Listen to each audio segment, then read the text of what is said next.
It is not an accident that Donald Trump was trying to invalidate Black votes because he knew that overwhelmingly Black voters had voted against him and for President Biden. Hey, TheGrio fam, it's Gerren Keith Gaynor, White House correspondent and managing editor of politics at TheGrio. And I'm here with Svante Myrick, who is the president and CEO of People for the American Way. Svante, welcome back to TheGrio. Pleasure to have you.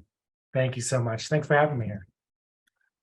So let's start with the big news. Former President Donald Trump was indicted, criminally indicted for a third time, this time for his role in seeking to overturn the 2020 presidential election results. This is a pretty big moment, unlike the other two indictments, which are also pretty serious, but this one involves conspiring against the United States in an election, something that we've never seen before by the hands of a former president. How historical of a moment, how big is this moment for this country? It is enormous. Thank you for asking that question, because it is huge. And I do worry. I've been on the ballot myself 6 times, and I have great respect for the ballot. And I worry that maybe we are not, as a nation, marking just how historic this moment is. Like, it's not a reason to celebrate. It's actually kind of a dark day. You never want to see a former president indicted for something, because it is such a test of our democracy when that happens.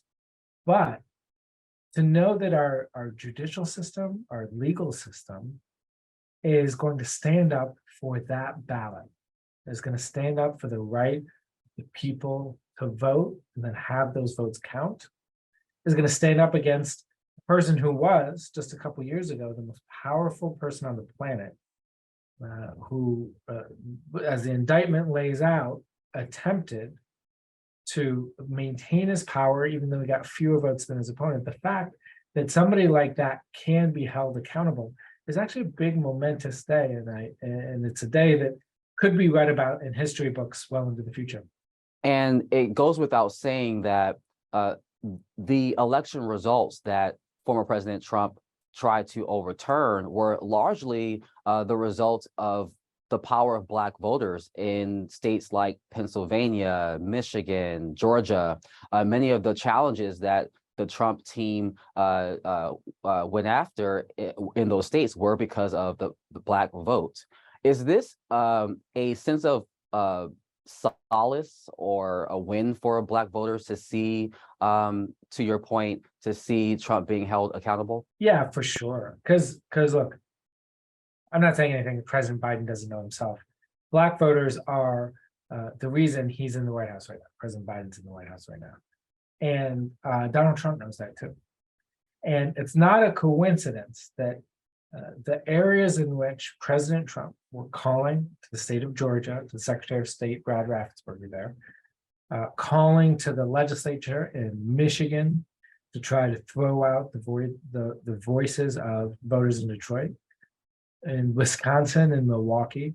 It is not an accident that Donald Trump was trying to invalidate Black votes, because he knew that overwhelmingly Black voters had voted against him and for President Biden. So this is actually spelled out pretty explicitly in one of the indictments. In the indictment, you can see count 4 is a violation of the Civil Rights Act. What does that mean? It means that Donald Trump was trying to disenfranchise all voters by throwing out the electoral results, but particularly Black and brown voters. So yes, this indictment is a blow against all those people who would see our votes undermined and see our voices discounted. And Donald Trump is still a candidate for president.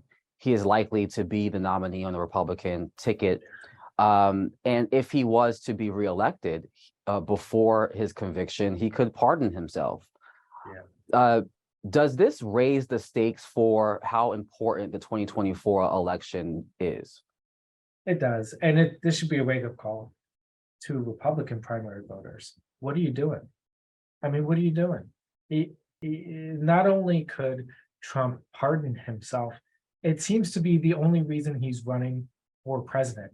And Republican primary voters, you are about to give him this nomination. Why? Listen to one of his rallies. Listen to one of his speeches. This isn't, look, I've never liked the guy. So I never voted for him in 2016 or in 2020.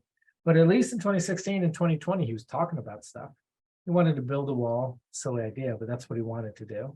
Never built the wall, fine. He was going to bring back manufacturing jobs. President Biden's done a better job of that, but whatever.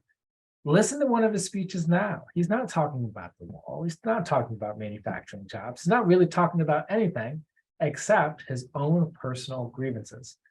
He is running for president to protect himself, not to protect you, the voters. So it's a good question about why he has moved to such a commanding lead in the Republican nomination. But this should serve not only as a wake-up call to Republican voters in the primary, but to all voters.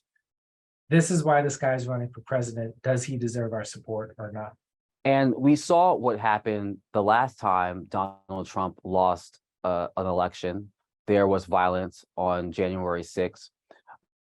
As a civil rights leader, are you concerned that there could be more violence in the aftermath of the election or even during the election cycle, given what we've already seen from former President Trump? Yeah, there's no doubt about it. If you've forgotten, and I know some of us would like to sort of memory hole those 4 years, while President Trump was in office, there was more political violence, incitement, riots than at any time in our lifetimes, or frankly, in many, many lifetimes here in America. And that was even before the attempted insurrection. So yeah, I am worried as he runs and as he continues to press his lies about the 2020 election, that it will lead to violence. What I'm most concerned about, though, is what happens if he wins in 2024, but then decides to invalidate all future elections going forward. What if he's able to carry out the plot that Jack Smith is alleging he intended, which was to install his own fake electors, let the major cities riot, and then send in the military to quell them using the Insurrection Act? That goes beyond just a protest. That goes beyond even the attempted insurrection we saw on January 6th of 2021. This could lead to a true civil war. So I think he's too dangerous a candidate to even consider supporting, but it's really not up to me. It's up to Republican primary voters at this point.